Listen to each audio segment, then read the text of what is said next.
नमस्कार, times of Swaraj के खास कार्यक्रम ऑपरेशन के पाठक में आप सबों का स्वागत है और मैं हूं संतोष सिंह। और आज हम ऑपरेशन के पाठक में बात कर रहे हैं कि बीना के तार को इतना मत खींचो कि वो तार ही टूट जाएगा।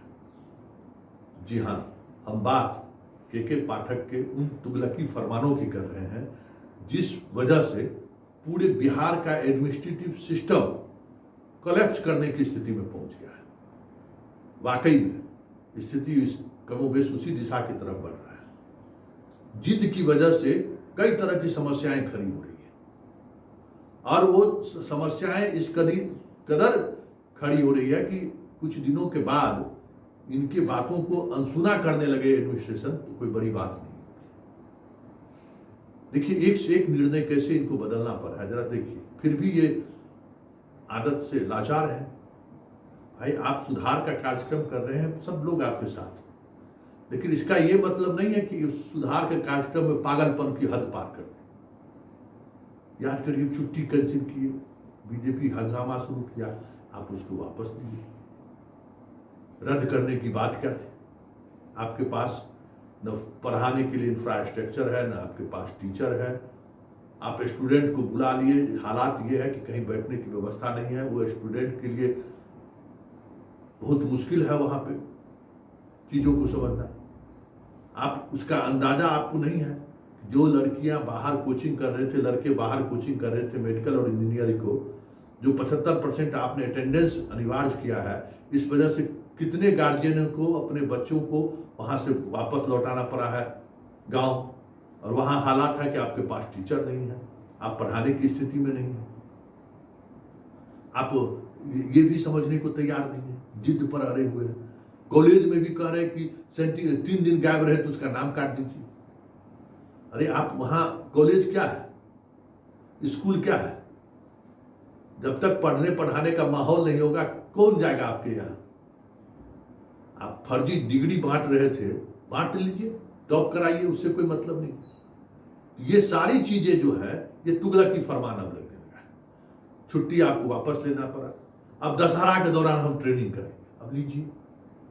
इसका क्या मतलब है? छुट्टी है तो उसको घूमने दीजिए, अब उसको हम ट्रेनिंग कराएंगे, आपको वापस लेना पड़ा। औंधे मुंह गिरे। जब बीजेपी हल्ला करने लगा, सरकार असहज हुई, तो आपको वापस लेना पड़ा। विश्वविद्यालय के कुलपति की नियुक्ति का आप अपने विज्ञापन निकाल दिए। याद करिए ना, आप क्या कर रहे हैं? और जब सरकार की तरफ से आया, आप विज्ञापन के वापस कर लिए। 3 फैसले ना, के पाठक के 3 बड़े फैसले को खुद उनको वापस लेना पड़ा। अब चौथा फैसला बहाली को लेकर। अब बताइए, अभी दुर्गा पूजा का समय है, पूरी व्यवस्था, कहीं कि प्रशासन की पूरी व्यवस्था का फोकस है कि दुर्गा पूजा शांतिपूर्ण ढंग से संपन्न हो जाए। अब आप डीएम को कह रहे हैं कि दंडाधिकारी नियुक्त कीजिए, क्या कहते हैं, आप मजिस्ट्रेट बहाल कीजिए, पुलिस फोर्स दीजिए जहां काउंसलिंग होगा। अभी वहां दुर्गा पूजा के स्थल पर पुलिस फोर्स रहेगा कि आपके काउंसलिंग स्थल पर रहेगा? कहाँ कौन क्या उपद्रव फैला देगा, हिंदू मुसलमान कर देगा, इसका कोई ठिकाना है? और जिस तरीके की तैयारी इस बार लोगों में है, कहीं भी कुछ भी समस्या खड़ी हो सकती है। ये काउंसलिंग दुर्गा पूजा के बाद शुरू होता है तो कौन सा अनर्थ हुआ था? 2 नवंबर कोई खास दिन थोड़ी है, कोई ऐतिहासिक दिन हो। उस दिन जो है सो गांधी मैदान में जो है सो नीतीश कुमार सर्टिफिकेट बांटे। 2 नवंबर के बदला में 14 नवंबर भी हो सकता था, जवाहरलाल नेहरू का जन्मदिन है।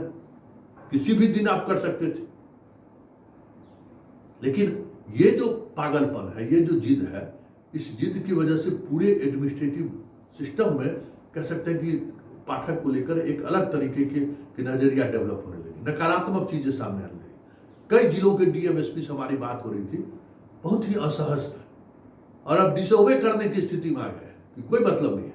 हमारे लिए जो प्रायोरिटी लॉ एंड ऑर्डर है, हम लॉ एंड ऑर्डर को पहले तवज्जो देंगे। ये काउंसलिंग सब होता रहेगा, प्रॉब्लम होगा फेस करे शिक्षा विभाग। क्योंकि भाई, आप ठीक है, अभी कम बच्चों का रिजल्ट निकला है, इस दौरान अभी 2-3 दिनों के अंदर में 50,000 से अधिक रिजल्ट निकल जाएंगे। हर जिले में जो है सो समझ जाइए कि क्या स्थिति होगी। और सबसे बड़ी बात यह है कि फोर्स का डिप्लॉयमेंट अभी चल रहा है, सब जगह के फोर्स का डिप्लॉयमेंट दिए। रैपिड एक्शन फोर्स आ रहा है, बाकी जितने बीएमपी के फोर्स हैं, सारे फोर्स का डिप्लॉयमेंट अलग अलग जिलों में किया जा रहा है, जो जिले संवेदनशील जिले, और आप वहाँ शिक्षक बहाली पर अड़े हुए, कब शिक्षक बहाली करेंगे? तो ये भी एक तुगलकी फरमान है, और इस फरमान का नुकसान आने वाले समय में यही होगा कि इनके पत्र को अब कोई नोटिस ही नहीं लेगा। अब बहुत बहुत हद हो गया, तो कहते हैं कि अब बस करिए। ये सिचुएशन अब उत्पन्न होने लगी कि प्रशासन भी जो है लगातार पत्राचार से जो है सो मानसिक तौर पर परेशान हो गया। भाई एक काम सिर्फ शिक्षक ही नहीं है, शिक्षा ही नहीं है ना, प्रशासन डीएम एसपी के पास बहुत सारे काम है। और भाई फेस्टिवल होता है, मानसिक तौर पर उनको थोड़ी शांति भी मिलती है, कुछ अलग तरीके से सोचने का काम मिलेगा। रोज हेडमास्टर को वीडियो कॉन्फ्रेंसिंग पर आइए, जैसे लगता है एक्साइज का दरोगा है, उसी तरीके से रोज शिक्षा विभाग के अधिकारी आइए। अरे भाई ये मैकेनिज्म नहीं है।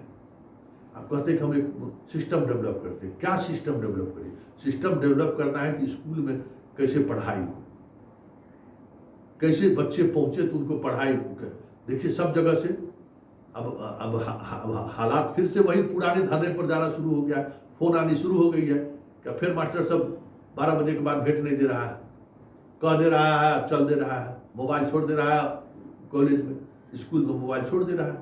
तो ये सारी चीजें, क्योंकि ये जो मैकेनिज्म आप तैयार कर रहे हो, मैकेनिज्म के सहारे बहुत सारी चीजें नहीं चलती, कुछ व्यवहारिक चीजें भी होती हैं, और व्यवहारिक चीजें पहलुओं काफी महत्वपूर्ण होता है। आप डंडा मार के किसी को न पढ़ा सकते हैं न कोई पढ़ सकता है, ये एक सत्य है। कि आप सोचते हैं कि हम डंडा मार मार के सबको मास्टर सबको से पढ़वा भी लेंगे और बच्चा सब पढ़ भी लेगा। आप बताइए हर महीने परीक्षा कहाँ से व्यवहारिक निर्णय आपका है? सब जगह मास्टर जो परीक्षा ले रहा है तबाह है। क्वेश्चन पेपर आप जिला में फेंकवा दे रहे हैं। अब वो क्वेश्चन पेपर कई स्कूल वाले को मिलता ही नहीं है, 2-2 दिन तक वो खोजता रहा, मिल गया उसको क्वेश्चन, आप परीक्षा ले लिया तो 1 सप्ताह आप कॉपी देखना है। कैसे कॉपी? ये व्यवहारिक चीज थोड़ी है कि हर महीने हम परीक्षा लेंगे। कहाँ होता है हर महीने परीक्षा भाई?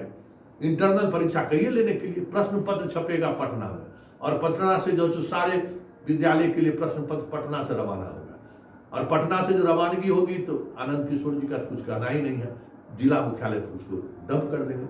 कौन स्कूल का क्या प्रश्न पत्र है हम खोजते नहीं, मास्टर साहब लालटेन लगा के खोजते रहते हैं 2 दिन। ये भी व्यवहारिक चीज नहीं है। तो इस तरीके से शिक्षा विभाग में कई ऐसे फैसले आए हैं जो व्यवहारिक नहीं है, और जो व्यवहारिक नहीं है इस वजह से धीरे धीरे स्थिति अराजकता की तरफ बढ़ रही है। आप चाह के भी बहुत कुछ आप रिजल्ट हासिल नहीं कर सकते। एक हद तक ही कड़ाई से कुछ आप रिजल्ट ले सकते हैं, लेकिन जब कड़ाई हद का पार कर जाएगा तो वही बिना के तार वाली स्थिति हो जाएगी। कब कहाँ टूट जाए कोई किसी को पता नहीं है, और ये टूटना शुरू हो गया है, और आप इन चीजों को समझने को तैयार नहीं है।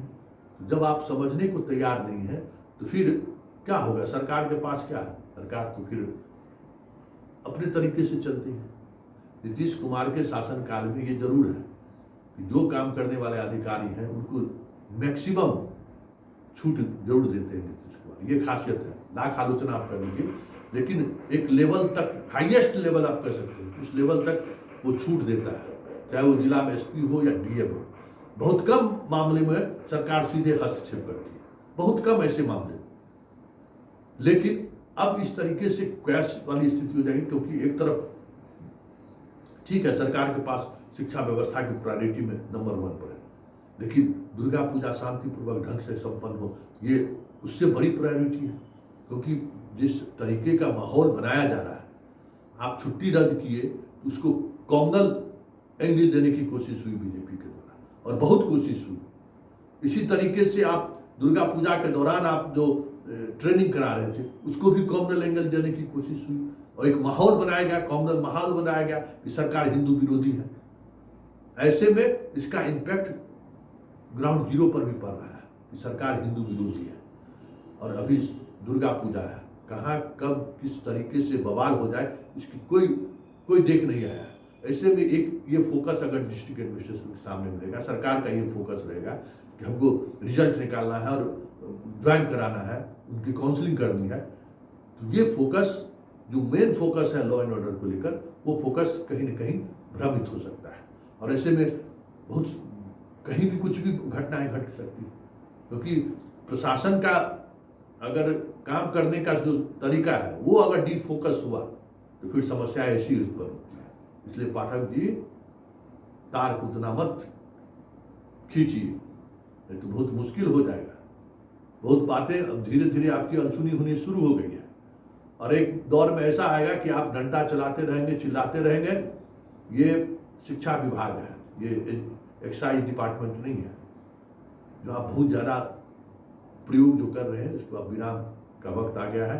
अब जो चीज़ें हैं उसको बेहतर मॉनिटरिंग कीजिए, उसमें बेहतर रिजल्ट क्या हो सकता है ये समझने की जरूरत है। ये जो तुगलकी फरमान लगातार जो जारी हो रहा है उससे पूरे एजुकेशन सिस्टम अब कह सकते हैं कि कोलैप्स होने की स्थिति में पहुंच गया है। इसलिए थोड़ी सावधानी बरतने की जरूरत है पाठक जी, नहीं तो फिर सारे आपके सुधार उसी तरीके से ताश के पत्तों की तरह बिखर जाए तो कोई बड़ी बात नहीं।